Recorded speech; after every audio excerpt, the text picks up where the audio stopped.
Hey guys, this is Gundam Freedom, and today I'll be doing a review of the 1144 high grade Gundam X.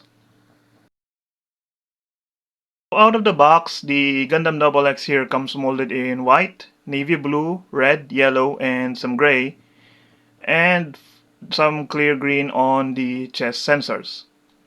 As for stickers, the stickers are the red jewel on the V-fin, the camera lens on the head, the eyes, the silver stickers underneath the clear green pieces on the chest, yellow and black triangle stickers on the knees, a navy blue sticker for the beam rifle, and some gold stickers on the panels on the backpack for the satellite cannons.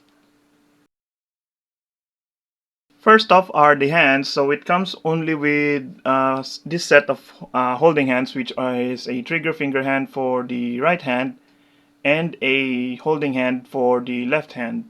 Although I think it also comes with a normal holding hand for the right arm, but I seems to have misplaced it, so it doesn't have it anyway. And then next up is the beam rifle. So it's all molded in white, except for the tip here, which is molded in gray.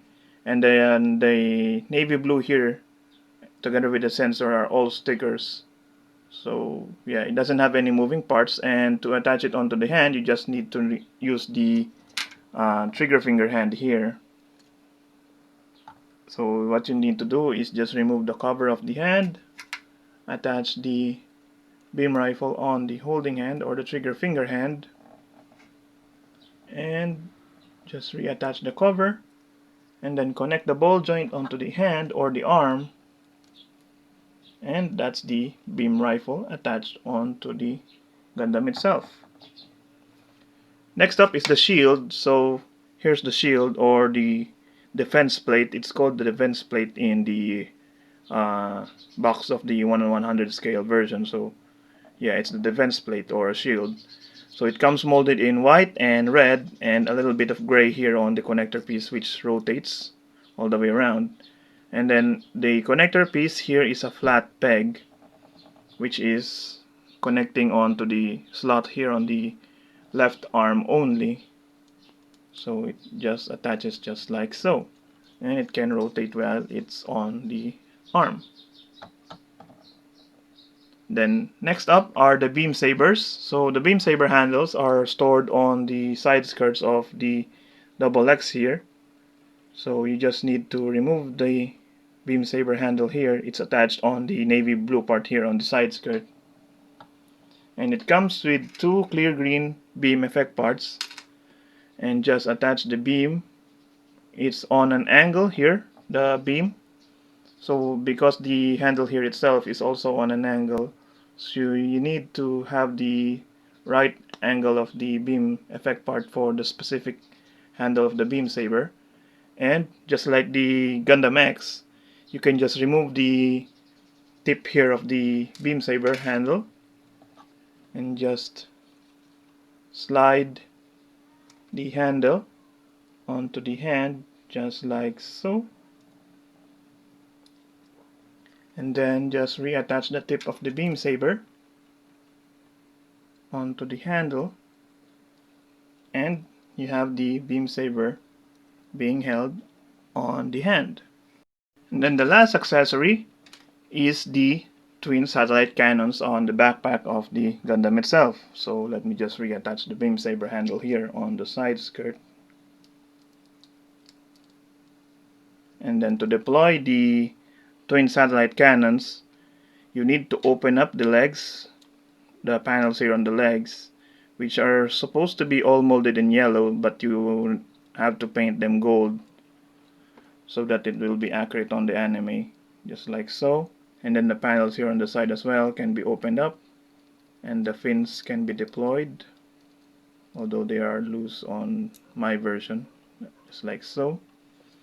Then for the panels here, you move them down and then open them up, because if you don't move them down, they will be clashing here with the shoulder. So open up the panel here, just like so, to reveal the gold stickers on the insides. And then the second panel here, which is a bit stiff on my version. Hopefully it doesn't break off, because the other version of that I have already broke off. Let me just... So after you open up the second panel in the middle, just realign the panel for facing forward, just like so. Then the cannon here on the back, it's on a ball joint connecting on the backpack, so you can just rotate it upwards, just like so, and then move it forward. But first you need to extend the barrel here. Just slide it out, just like so. Then align it forward. And then for the shoulder, there's a connector piece here inside the shoulder which has a green sticker here as well as the sensor on the cannon. So just align the shoulder here onto the cannon itself so that it will lock it in place, which usually isn't hard.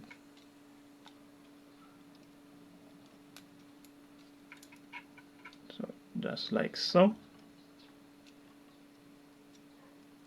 Just realign the cannon up, and that is the satellite cannon deployed. So this side has the satellite cannon not deployed, and this side has the cannon all deployed. So you can open up the panel here on the side of the arms, the panels here on the lower legs, and the panels on the back for the satellite cannon. The neck is on a double ball joint, so the head can go up about that far, then down that far, side to side about that far, and rotate all the way around. For the arm, it's on a ball joint and hinge combo here on the body, so it can move forward about that far from the hinge. And then for the ball joint, it can move forward and back that far, and up and down, and also rotate about that far because of the backpack here. And then for the arm itself, they can go out about that far. There's a bicep swivel which you can rotate all the way around. And then the elbow is on a double joint which can bend. You move the beam rifle out of the way, can bend about that far. And then the hand is on a typical ball joint which rotates and wiggles around. And here is the double jointed elbow if you don't have anything in the way. The body, it's a double joint or double ball joint from the bottom here and another ball joint here in the middle of the torso, which lets it move forward about that far, then back that far, side to side a little bit, and rotate about that far until the back here hits the back skirt and the front piece here hits the front skirts here. The waist, there's a movement here on the waist area which lets it move separately from the waist area or the middle piece. And then for the front skirts, they are molded together, but you can separate them. They're on ball joints, so they can move up about that far. Then the side skirts are on a peg and a hinge combo, so they can move up and down and also rotate. The back skirts doesn't move, it's fixed pose. And then the hips are on pegs, so they can move up about that far and go back that far, out until it hits the side skirt, and then there's a separate hinge here on the upper leg which lets it rotate a little bit. And then for the knees, it's on a double joint which can bend about that far, as you can see. And then the panels here on the side can open up to reveal solar panels on the legs, which can all go upwards. Then the foot guard is on a ball joint, so it can wiggle around. And then there's a leg hinge here in the lower leg, which lets the foot go forward and back. And then the foot is on a ball joint, which can move forward and back, side to side, and rotate about that far. For the backpack, The cannons here are on a ball joint connecting onto the backpack here, which can wiggle around and move up and down, side to side, and also rotate. Then the cannons themselves has a hinge inside the cannon here, which lets it move in and out. And then the panels here are on a hinged polycap, which can move in and out and also rotate forward and back. Here is the Gundam XX next to the entry grade RX-78, which is a normal size Gundam. And as you can see, the RX-78 is much bigger than the XX because again, the RX-78 is 18 meters tall while the XX is around 16 to 17 meters tall. And then here is the XX next to the X divider. Let me just move him in the center here. And the original Gundam X. Overall, I really like this kit despite it being a little bit late or a little bit early high grade because it was released back in 2014, I believe, during the All Gundam Project. It was the first one, I think, or the second one after Gundam Wing. So yeah, overall, I'm really happy that they decided to release Double X in high grade form because the only good model kit of the Double X before they released this kit was the 1/100 scale version, the high grade form.